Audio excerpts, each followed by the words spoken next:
and welcome to No Movies in Hell. I'm Chris Geiger. I'm LaQuas Scott, and today we are doing our top 5 Halloween movies of 2023, or things that we've seen in 2023, horror films. I know they're not always specific to Halloween, but our special guest is Sage Young Yay! of Hi. Yay of You Do Lots of Amazing Things. Oh, thanks. So yeah, somewhat, sometimes. But I have a blog called Head Over Feels. That's kind of my main thing, and I've written for a bunch of different publications, which I won't name. But yeah, I'm really excited to be here and talk about scary movies. So, when you said, is it 20 movies that came out in 2023, or is it movies that we've seen in 2023? I was very happy to say it's movies that we have seen in 2023. Yes, me I did too. not Yes. have enough. I know. I was like, wow, is it just me, or I just feel like there wasn't a lot Really weren't. I was films. like looking up lists just to be like, oh, is there anything I can like watch really quickly that I missed? And there honestly are not as many. It feels like there were so many highly rated horror movies that came out in 2022 and just like really not that many yet this year, which is unfortunate. But I've definitely watched some fun ones. So I'm excited that that's the criteria. Yay. Awesome. So let's get started. Sage, you're our guest. Why don't you go first with your number 5? My number 5. Okay. My number 5, and again, like I feel like my rankings are always very like nebulous. It could be different tomorrow if you ask me. But for 5, I am going to put one from this year, which is Scream 6. I'm just a sucker for this franchise. I'm always going to show up for them. I think I was a little bit wary of changing the setting to New York, but I think that worked out really well. I think the new cast, like now that they're on their second movie, is kind of really gelling. The ghost face I thought was sort of like obvious if you were thinking about like the state of the world. Yeah. To not spoil it too much. But I thought there were some really cool like set pieces, like the sort of like ghost face shrine with all the old props and things and everything that happened in that kind of like theater area. The return of Kirby, very exciting. Yes. Hayden Panettiere's wig, not great, but we were still happy to see her. And I felt like I was personally trolled as one of the like Stu is still alive truthers. That they made like a whole joke about like, no guys, he's dead, like a TV fell on his face. And it's like, but maybe not, I don't know. So yeah, I thought that was a fun addition to the franchise. It was unfortunate that Neve Campbell was not in it, and they should have paid her whatever she wanted. So it did really feel like an outlier in that way, but maybe they've learned their lesson and she'll be in 7. I don't know, we'll see. Yeah, definitely. That is a good one. Right. No one ever really dies, right? Like you can always be resurrected. I thought so. And then I feel like they really were just like purposely trying to get us, the people who are like, Matthew Lillard's going to be in this movie. Like, and he's not. Sorry to spoil that for anyone, but he's not. LaQuan, what about you? Number 5? Oh, I'm up. Okay, so my number 5 came out earlier this year, late last year. Saw it earlier this year, but it's Model 3 generative android, or Megan for short. I really liked this. I liked the whole, and maybe it was part of like the whole marketing campaign that came out, because they really pushed that like this was going to be kind of fun slasher film. And it's funny because, you know, I guess in hindsight, we're looking at, you know, the emergence of AI, or the like re-emergence of AI, as we start to interact with like our Alexas and our voice controls and all this stuff. But seeing, you know, Allison Williams as like, you know, she is a technologist. She's taking care of her niece, and then they try to introduce, you know, an entity or like a doll to essentially like be a buddy with the little girl, and obviously it goes wrong. But you know, the elements of horror are clever. And it's interesting because it's like I feel like in the 80s it was like 80s 90s it was like Chucky doll that was possessed. This one is technology driven by all the inputs and data, and it's really weird and fun. But also it's extremely terrifying. If a doll is doing TikTok dances in a hall with a knife that was, or like a cleaver that was taken from, office supplies, it's horrifying. So I thought Megan was a really great candidate for number 5. Awesome. So my number 5 is Inside, which is Willem Dafoe. So Oh, Oh you'll see as yeah. I say what mine are, they're not really like horror in the traditional sense, all of them. It's yeah. more of like, but definitely this was, watching a man who is being terrorized by his own situation, not necessarily by an outside force that's hunting him.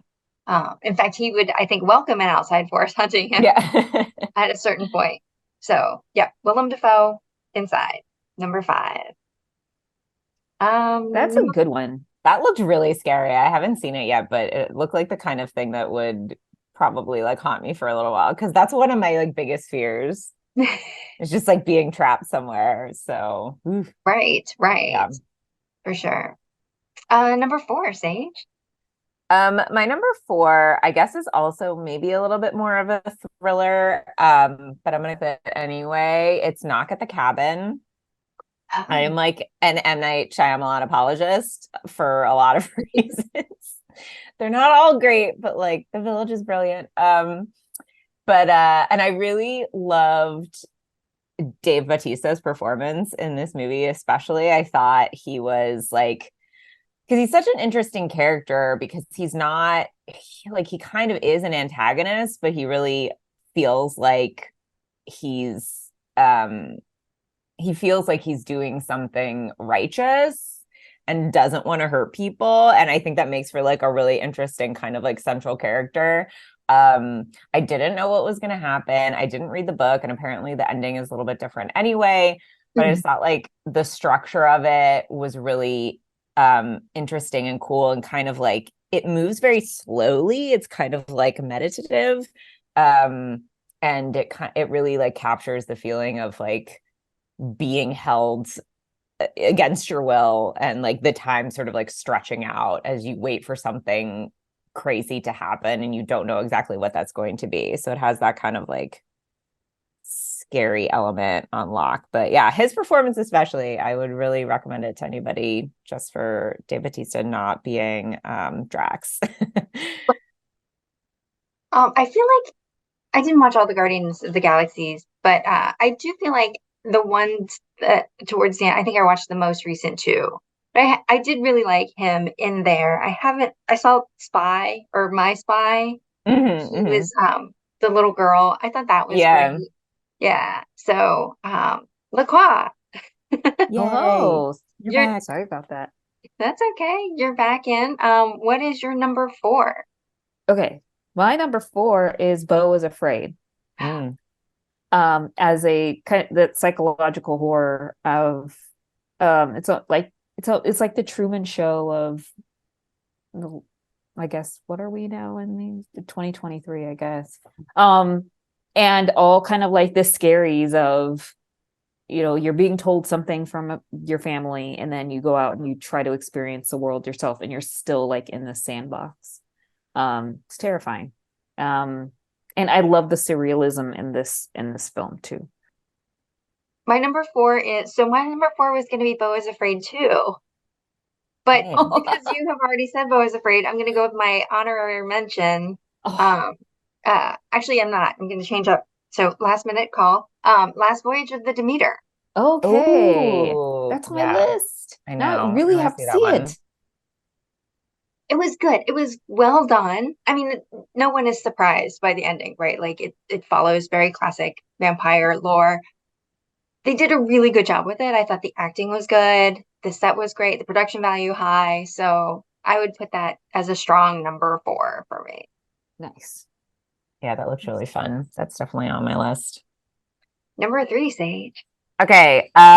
Number 3, I saw Pearl this year and it was such a delight. I watched X before it and I was like a little less sort of enamored by that one. Like I see the appeal of it and like I get what they're doing, but I think I just don't have enough nostalgia for like Texas Chainsaw Massacre to really I don't know. That one was less for me. More for me is like making a melodramatic kind of musical but into a horror movie that like the technicolor, like all of that is for me. And I, obviously, like I had, by the time I watched it, I had heard that like I'm a star. I'd heard all of that, but I hadn't heard or seen any of her like really long kitchen table monologue, Mia Mhm. Goth's kitchen table monologue, and that was just so stunning and like really blew me away. But yeah, I really liked I thought like the sensibility of that movie was really unique and a lot of fun and genuinely very scary. And I love like just building an entire universe on kind of like a muse with her, and she's so great. Yeah, Pearl was great. Pearl was like a star and a half above X for me. Like it was just so much more like in my wheelhouse, and I loved it. I can definitely see myself like rewatching that one a lot. That is a Yeah. good rewatch. Yeah. And that was Chris's Halloween outfit last year. Oh yeah, nice. So It's such a good one. if you want to go this year as Pearl, I have a hat that I can lend you. That's so great. I love it. LaCroix, what is your number 3? All right. My number 3 was The Blackening. Mm. Very different type of horror, definitely the comedy horror that I think, we no longer really see comedy films. It's always packaged with something. And this was one that actually I felt like did a really great payoff of all the tropes of slasher horror films, Cabin in the Woods, a bunch of friends, people are being picked off, a lot of dialogue around who is the killer, like what are the not necessarily stereotypes, but like definitely all of the elements and variables of like who would want to kill friends that are having a reunion in the woods, who to trust, and then just the jokes are just hilarious. So that was my number 3. What about you, Chris? You and I are kind of tracking on the same Oh thing. no. I didn't pick The Blackening, but I picked another Oh. comedy horror, which was Renfield. Nice. Yes. Renfield is fun, and I'm down for Nicolas Cage, whatever. If you haven't seen it, I definitely recommend. It's good. Like it there I also like Aquafina, right? So that didn't hurt. Nicholas Hoult, I feel like I haven't he looks very familiar. I know I've seen him in a bunch of stuff, but he hasn't really Yes. had a standout role for me yet. This was definitely a memorable one. So He's very funny. Yeah. he seems Yeah. like the new Hugh Grant, but Yeah, I maybe can see that. Yeah. Yeah. He's I like funny in the Great. Yes, the great X. He was Beast in X-Men. Like Yeah, he's all over the randomly. place, like Yeah. randomly. Because I always think about him as being the kid from About a Boy. Yes, that's right. Yeah, he's been right. With around for Hugh so long. Grant. With Hugh Grant, yeah. So Yes. The Great hilarious. is definitely on my list of to be watched for sure. Mm. There's like 3 seasons of it, so Yeah, not to go too off track. It's very long. It's one of oh, those shows where you're like, these episodes don't have to be an hour long because it's a comedy. It just feels like it should be shorter, but there's some really good stuff in it. His performance is great. He's very good at playing like jerks who yeah. are kind of charming regardless, and it's that sort of a vibe. Yeah. I'm down for just the costumes. Oh Mm. yeah, stunning. Yeah, yeah. What about your number Cool. 2, Sage? Oh, what's my number 2? Okay. I've moved beyond this year officially. Bones and All. I watched Bones and All Okay. finally. Ooh, that is a Uh, good one. yeah, another movie that feels like it's from another genre. Like it's like a romantic drama that just has a lot of like blood and guts in it. And it follows more of a like romantic drama kind of a narrative. But I thought The central performances were so great. Mark Rylance, I think is like a weird dude in general, and he's like truly never been more off-putting to me, and that is a compliment, than he is in this movie. And then like the sense of menace that sort of follows them is so like it's so strong, and it really clings onto you, and it provides that sort of sense of dread. But yeah, I just thought it was like a really unique movie, and any movie that gets like TikTok teens to be like, why are you glorifying cannibalism, is like an A for me, because come on now. Right.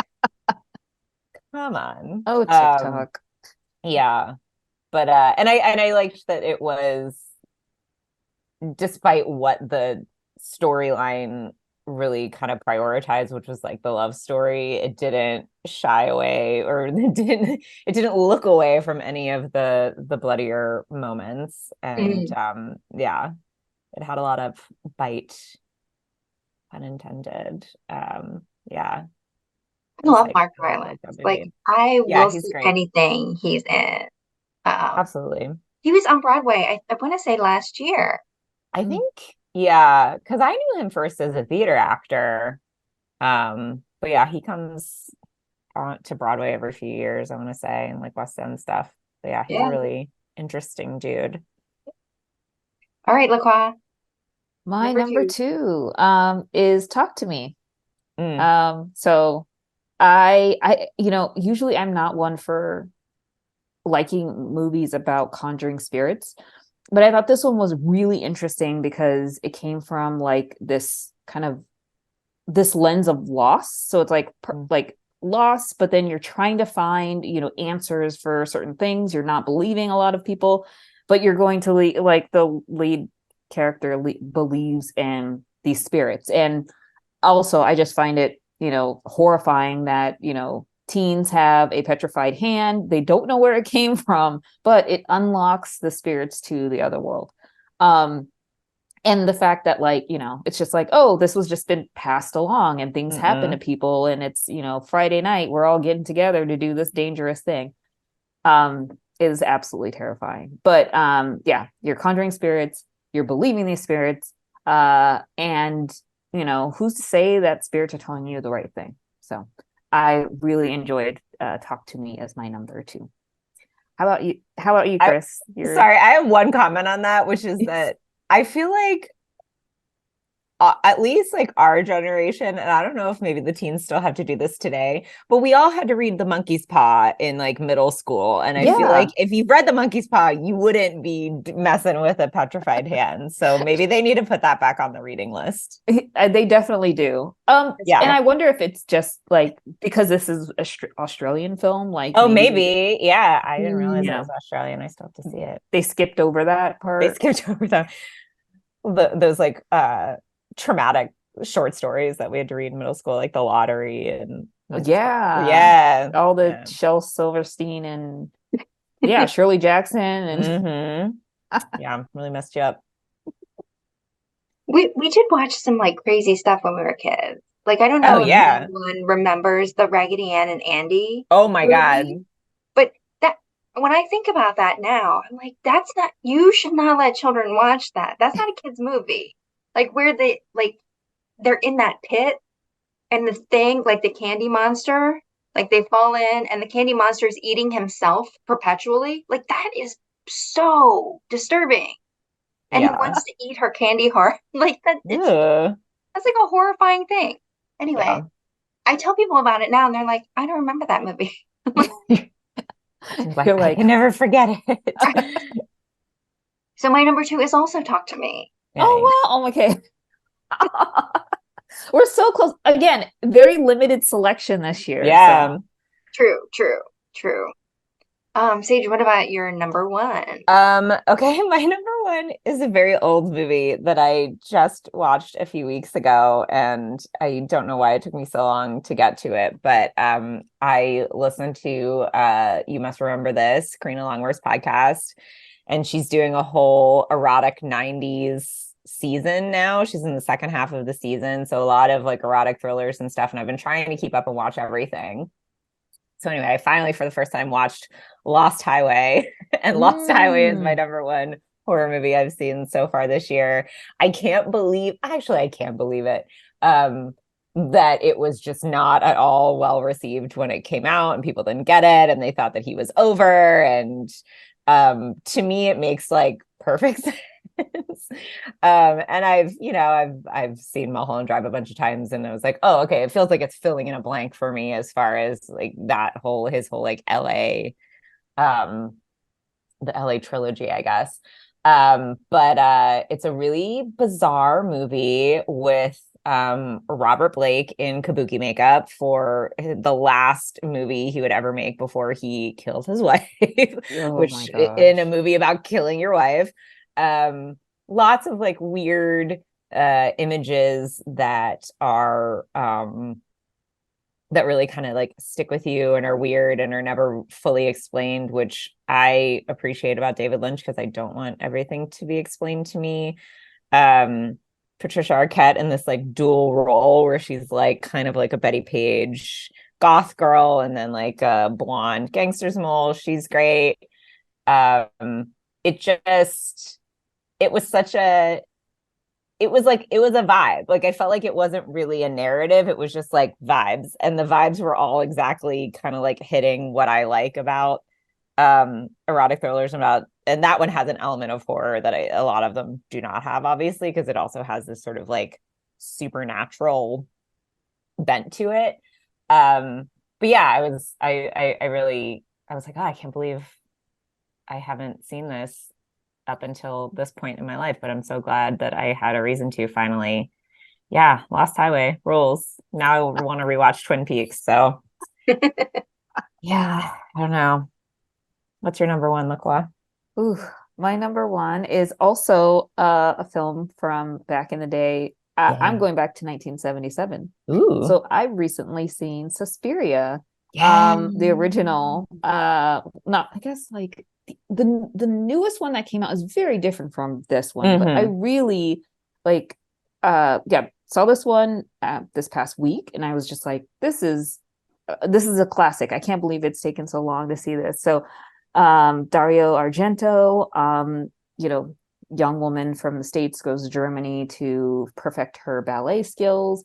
But aside from the story, the art direction and like the set design and the colors are just Mm-hmm. amazing and as a part of the storytelling. So like that vibrant red and the vibrant greens and the vibrant blues.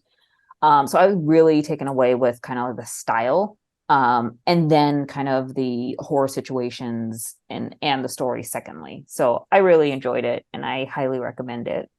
Yeah.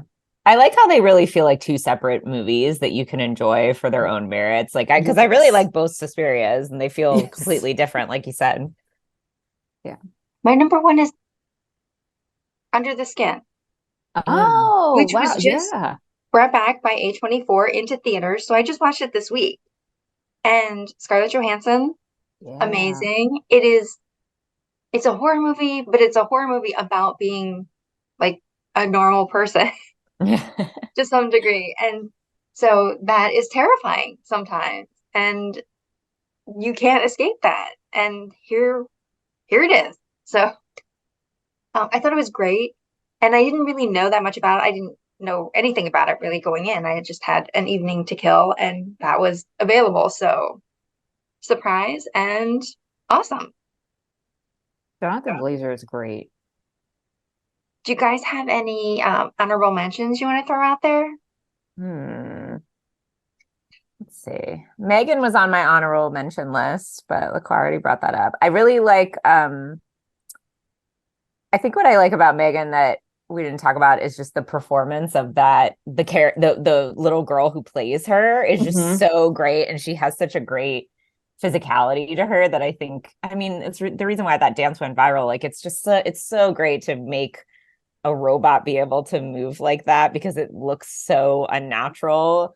It just doesn't make any sense, and that's part of the fear of it. But that little girl, I don't remember her name right now, but I feel like she deserves a lot of credit for why Yeah. Megan was so such a meme.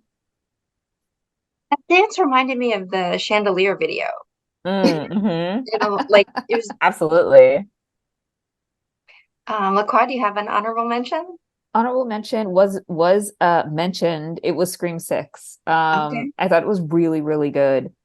Yeah, I think the end, the twist, quote unquote, did see that coming, but thought that, to your point, Sage, like the um the actors, they did really well because you see, like, they're evolving as a family, um and going through it all together. And yeah, curious to see what they'll do for 7. Yeah. So yeah. How about you, Chris? What is your honorable mention? I want to say Something in the Dirt, Mm, which is weird and good. And I I suspected going in that it was going to be weird and good, but it was. It fulfilled the brief. So definitely, if we were doing top 10, it would have made it into the mm, top 10. I have yeah. one more honorable mention, but it's Okay. a TV show, but I'm still going to mention it because I just finished it. But The Fall of the House of Usher on Netflix, the Mike Flanagan show. I just finished it. It's so cool. It's like it uses The Fall of the House of Usher is like a framing, but then every episode is sort of a different Poe short story. And it's Mm, just like every episode is like a really messed up death and how it gets to that point. But I've heard it described as like Succession but horror, so it has that kind of an element because it's this really horrible family in this like modern version. They're like the heirs to a pharmaceutical company, so they're kind of like the Sacklers, and they're like responsible for this like opioid crisis. And but I always love like Mike Flanagan stuff because he always brings back the same bunch of actors who he likes mm, to work with all the time and like puts mm. them in different roles, so it's sort of fun to see like who Carla Gugino is going to play, and Zach Gilford, and all those guys. Yeah. So, and it's very gory, like Oh, really gorier probably than the rest of his stuff. So if you're into that, I would watch that show. It's a lot of fun. ooh, that's on the list to see. Yeah, it's a good Yeah, time. And also it's fun to find like if you know a lot of Poe stuff, there's like not just plots, but like little references. So there's a lot of Easter eggs, I think, to look for in that show. cool. Yeah. Do you guys have anything to plug? I feel like I never have anything This is your I know. thing. Yay! Yay. Yeah. I Um, don't know. You can find stuff at Head Over Feels if you want to check out the website.com. Yeah. And I'm I on was telling Twitter at Sage Youngest, EST at the end. You can I follow was me. telling somebody about your rewatch of the X-Files the other Oh day. yeah. Oh man. What a journey. So long, but like that is like my origin story as like a fan of anything. So it was really, really fun to go back through it again. Awesome. Well, thanks everyone for watching, and don't forget to like and subscribe. See you next time. See you. Thank you, Thank Sage. you. Thank you. Thank you for having me.